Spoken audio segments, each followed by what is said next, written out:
अनिल नागदेव जी मुंबई से है। सर आप जुड़ गए हो तो अपना माइक अनम्यूट करें और अपना वक्तव्य रखें।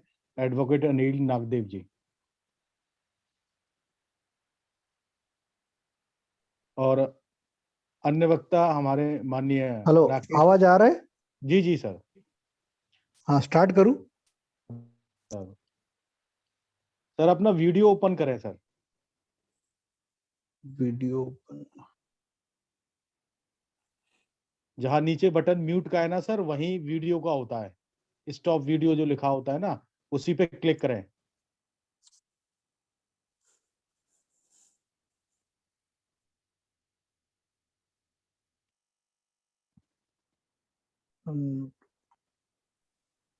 हो गया है? नहीं सर, अभी नहीं हुआ आपका।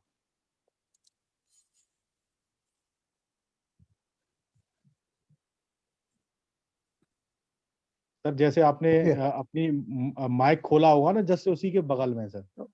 Allow zoom to left side में होगा। ऑप्शन दिया जा रहा है आपको, ऑप्शन पे क्लिक कर दीजिए। मैं ऑप्शन दे रहा हाँ, हूँ। लेफ्ट साइड में आ रहा है। Only this time. अच्छा, हाँ हो गया स्टार्ट। ऑप्शन दिया जा रहा है, खोल लीजिए। जी जी हो गया। जी जी। हाँ, हम लोग गाडगे महाराज की जयंती सेलिब्रेट कर रहे हैं। आवाज आ रही है ना? जी जी सर, कंटिन्यू सर प्लीज। हाँ, तो गाडगे महाराज का जन्म महाराष्ट्र के अमरावती डिस्ट्रिक्ट, और मैं भी अमरावती डिस्ट्रिक्ट से हूँ। कांशीराम साहब कहते थे कि कोई भी महापुरुष की जो जयंती है मना। सर माइक हाँ सॉरी। तो उस दिन हमें ये मानवतावादी कारवा कहाँ तक पहुंचा है, ये इंट्रोस्पेक्शन का डे है। और जैसे कि बाबा साहब का पहला ऑब्जेक्ट था कि कास्ट एनिहिलेशन। तो अगर देखा जाए तो गाडगे महाराज ने उसके ऊपर भी काफी सारा काम किया है। और अभी वो जो कास्ट की जो लिस्ट है सेंटर की और स्टेट की, तो खास करके महाराष्ट्र के अंदर में धोबी कास्ट ओबीसी में आता है, और नॉर्थ इंडिया में धोबी कास्ट एससी में आती है।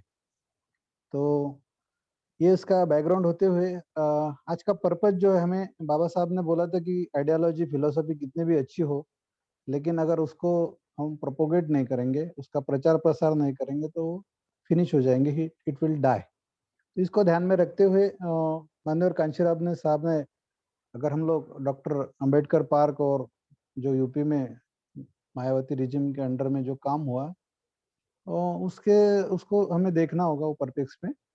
तो उससे जो मतलब वहाँ पे जो भी लोग विजिट करते हैं उसके मतलब फॉरेनर भी है और इंडियन भी है, तो उससे प्रोपोगेशन चालू है, और this is very constructive way to propagate it. तो इसके पहले एक दो वक्ता में बोल रहे थे कि भाई 2007 में हमें वो जो कारवा है वो डिस्कनेक्ट हुआ। हम लोग नहीं ऐसे बोल सकते कि 2007 में कारवा डिस्कनेक्ट हुआ है। 2007 में तो फुल फ्लेज गवर्नमेंट बीएसपी की बनी थी, कि जिसके पहले कांचीराम साहब जब जिंदा थे तब कभी नहीं बनी थी। 200 and I think 7 was elected. तो ये हमें ध्यान में रखना होगा कि पॉलिटिकल आउटकम थोड़ा इधर उधर होता रहेगा, लेकिन जो कारवा जो चल रहा है उसको हम अभी स्कैटर्ड ना करते हुए उसको जितना हम लोग कंसोलिडेट कर सकते हैं वो हमें करना होगा। तभी हम जितने भी महापुरुष हो, इनका जो जो पहला ऑब्जेक्ट था का एनिहिलेशन ऑफ कास्ट, जब क्योंकि भारत के अंदर में अगर कास्ट को हम लोग एनिहिलेट नहीं कर सकते तो एक नेशन नहीं बनेगा। और अगर नेशन नहीं बनेगा तो जो बात जितने भी जो प्रॉब्लम्स है, खास करके डेमोक्रेसी का जो फ्यूचर है वो खतरे में हमेशा रहेगा। क्योंकि बाबा साहब ने बोला था कि the castes are anti nation. तो इसलिए बाबा साहब का जो ऑब्जेक्ट था कि कास्ट को एनिहिलेट करो, तो माननीय कांशीराम साहब ने इसका एक कोलालमपुर में जब एक Dalit conference all India level की ऑल वर्ल्ड की हुई थी, तो उसमें बोला था कि the government can create caste और government can abolish the caste.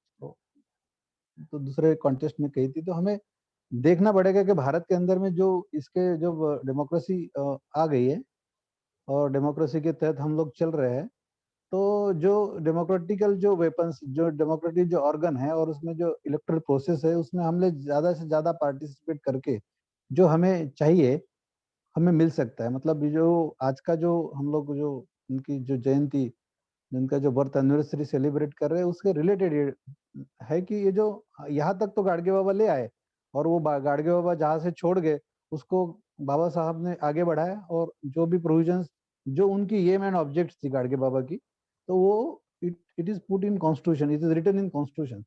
तो अनलेस एंड अनटिल हम लोग अगर संविधान चलाने वाले नहीं बनेंगे, तो ये जो महापुरुषों का कारवा है वो वैसे के वैसे रहेगा, it will on paper only. अगर हमें वो जमीनी हकूकत में अगर उसको लागू करना है, और ये भारत को एक नेशन बनाना है, जो बाबा साहब की सोच थी, और ये पहले के महापुरुष की सोच थी, महात्मा फुले, सावित्रीबाई फुले और जितने भी महापुरुष हुए हैं मानवतावादी, उनकी जो सोच थी कि यहाँ का जो जो जिसके तहत एक अत्याचार अन्याय एक होती है, तो वो कास्ट है, तो कास्ट को पहले अबॉलिश किया जाए। तो इसके पहले अगर तो इसको अगर करना है, तो जो डेमोक्रेटिकल प्रोसेस है उसको हमें ध्यान में रखना होगा। और यही बात को मैं और बोलूंगा कि भारतीय बौद्ध महासभा रहे और कुछ रहे, मैंने वक्तागण सीनियर लोगों से भी क्रिटिसाइज करते हुए देखा है, तो वो ना हो पाए। बीएसपी को क्रिटिसाइज करते हुए देखा है। आज हजारों से मतलब ऐसा है कि वो पन्ने भूषण वाजपेयी बोलता है कि राइट नाउ अभी election is going on in UP, तो बोलता है कि 2 लाख वॉलंटियर्स आरएसएस के वॉलंटियर्स यूपी में घूम रहे, दे आर प्रोपोगेशन कर रहे बीजेपी के लिए। उनके हजारों संगठन सोशल संगठन है, लेकिन उनका पॉलिटिकल ऑर्गेनाइजेशन एक ही है। तो ये बात हमारे जो सो कॉल्ड मतलब हमारी राष्ट्रीय बौद्ध महासभा है, इनको इनका भी यही है जो ऑब्जेक्ट, मतलब वो उनका ऑब्जेक्ट तो कोई अलग नहीं है। जो तथागत का ऑब्जेक्ट था, जो बाबा साहब का था, मान्यवर कांशीराम था का, वही ऑब्जेक्ट को एक्सटेंड कर रहे हैं, वही लेके चल रहे हैं। तो हमें हमारे जो सीनियर्स है और सब है, हमें एक ध्यान में रखना होगा कि भाई कॉन्फ्लिक्ट ना हो, और जो बना एक पेड़ है जो आज मतलब फल देने की स्थिति में है, उसको ज्यादा से ज्यादा कॉन्संट्रेट करें। नहीं तो क्या होगा कि जो इतने बाबा साहब ने और कांशीराम साहब ने ये कारवा को यहाँ तक लाया है, तो इसको बिखरने में टाइम नहीं लगेगा। और आज के तारीख में अगर संविधान का गौरव करने के बजाय हम लोग संविधान चलाने वाले कैसे बन सकते हैं इन ऑल लेवल्स, मतलब इनटू पीएम सीएम से लेके up to corporator and in another wing to up to supreme court जज टू द जेएमएफसी जज। तो इसमें हम लोगों का पार्टिसिपेशन कैसा बढ़े, तो ये हम लोगों को देखना होगा, क्योंकि अभी डेमोक्रेटिकल प्रोसेस है, और जो भी हम जितने भी हम कार्यक्रम करते हैं और कुछ भी करते हैं, तो उसका एक डेमोक्रेटिक सेटअप के अंदर में हम लोग व्हाट इज और रिस्पॉन्सिबिलिटी, और वही वेदर वी आर डिस्चार्जिंग और नॉट, ये एक आत्म परीक्षण का ऑब्जेक्ट तो होता ही है। ऑल आर सीनियर, यहाँ पे जो भी लिसनर है और स्पीकर्स है वो मेरे से सीनियर ही है, तो सब जानते थे। ये मैं आज के तारीख में यही करता हूँ कि जो गाडगे महाराज का ऑब्जेक्ट था कि एनिहिलेशन ऑफ कास्ट, और बाकी के जो भी ऑब्जेक्ट्स थे कि शिक्षा मिले, तो आज के तारीख में शिक्षा नीति, न्यू पॉलिसीज सबको पता है कि ये सब जो प्रॉब्लम्स है, अगर इसको हम लोग लॉन्ग टर्म में अगर सॉल्व करना चाहते हैं और परमानेंटली सॉल्व करना चाहते हैं, तो हमें हुक्मरान बनना होगा। और बाबा कांशीराम साहब बार बार बोलते थे कि हमारा समाज हुक्मरान होने से डरता है, चीखता है, चिल्लाता है, मगर हुक्मरान होने के वो ये होता है, तो उन्हें लेना चाहिए, yes to take the regime in his hand. लेकिन कब लेंगे कि एक सोच बनती है, एक जनरल कॉन्सेंसस, अगर एक सोच बनाने का काम बुद्धिजीवी का है। लेकिन हमारे, मैं जब देखता हूँ कि हमारे जो बुद्धिजीवी है अनेक संगठनों में बिखरे हुए हैं, लेकिन जो जब पावर लेने की बात आती है और खास करके बोलना होता है कि आज right now the BSP is the only party और only organisation who can become ruler, और आप उसको हुक्मरान उसके जरिए आप बन सकते हो और समाज को डिलीवर कर सकते हो। जो जो जो जो जो राइट्स जो बाबा साहब ने संविधान के अंदर में हमें दिए हुए हैं, लिखे हुए हैं, अगर वो हमें हमारे समाज को इलिटरेट लिटरेट को अगर देना है, तो हमें वो संविधान का गौरव करने के बजाय हमें वो हम लोग कैसे उसको इम्प्लीमेंटर बने, ये समाज की सोच बनेगी तब हो गए। सब सुन रहे हैं ना? जी सर, जी hello. Sir, continue continue sir. हाँ, और दूसरा मुझे कहने का है ये है कि मैं ये बोलना चाहता हूँ कि जितने मतलब आज जितने भी सोशल ऑर्गेनाइजेशन कर रहे हैं, चला रहे हैं, उनको अंदर में ये कॉन्सेंसस हमें, जो खास करके सीनियर्स है उनकी जिम्मेदारी बनती है, क्योंकि लाइफ तो इतना स्पैन नहीं है, 70-60 ईयर्स का स्पैन है।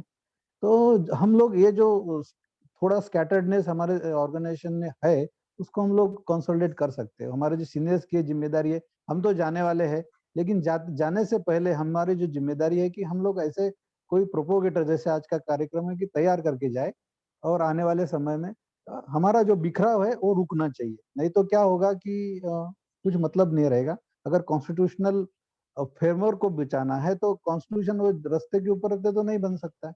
अगर कॉन्स्टिट्यूशन को बचाना है तो हमारे जो लोग हैं वो पार्लियामेंट के अंदर में, असेंबली के अंदर में चाहिए, और वो कौन अगर जब तक इलेक्ट नहीं होंगे नहीं हो सकता है।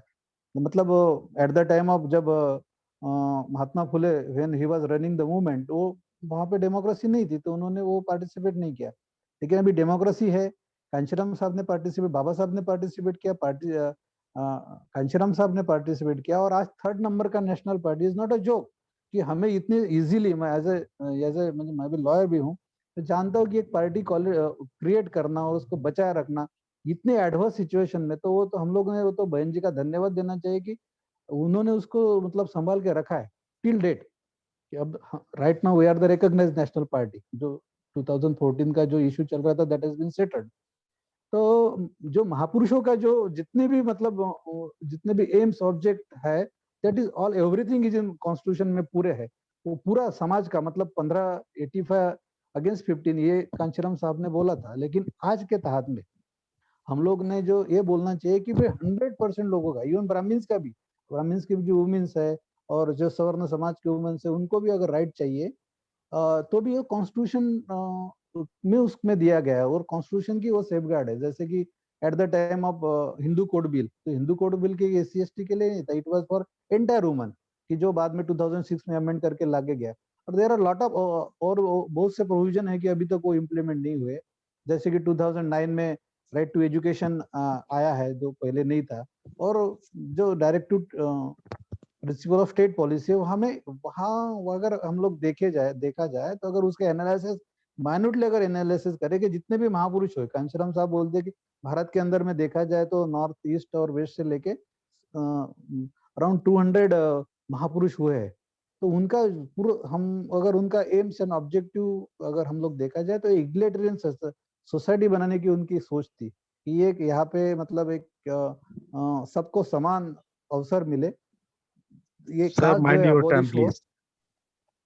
हाँ, तो यही मैं बोलना चाहता हूँ कि आज के तारीख में महापुरुषों का अगर सपना हमें रियल में साकार करना है और इसको बनाए रखना है, इसका प्रोपोगेशन करना है, तो हमें रूलर बनाना होगा। और यही रिजोल्यूशन, ये शपथ लेके जाएंगे कि भाई हमें ये BSP जो है, जो पेड़ लगा है, इसको स्कैटर ना करते हुए, इसको बिखराव ना करते हुए, इसको क्रिटिसाइज ना करते हुए, इसको और कंसोलिडेट करें।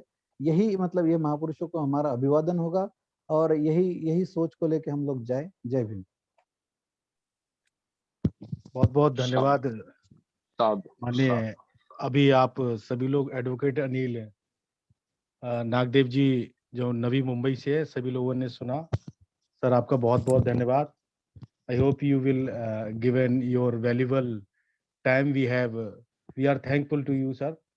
हम आशा करते हैं सर आप हमें ऐसे ही समय दें, और समय का अभाव होता है, और आप जैसे महान शख्स अगर हमारे बीच में है और हमें रास्ता देंगे, दिखाएंगे, तो हम समझते हैं हम अपना रास्ता जरूर ध्यान रखेंगे। और अगले वक्ता के रूप में हमारे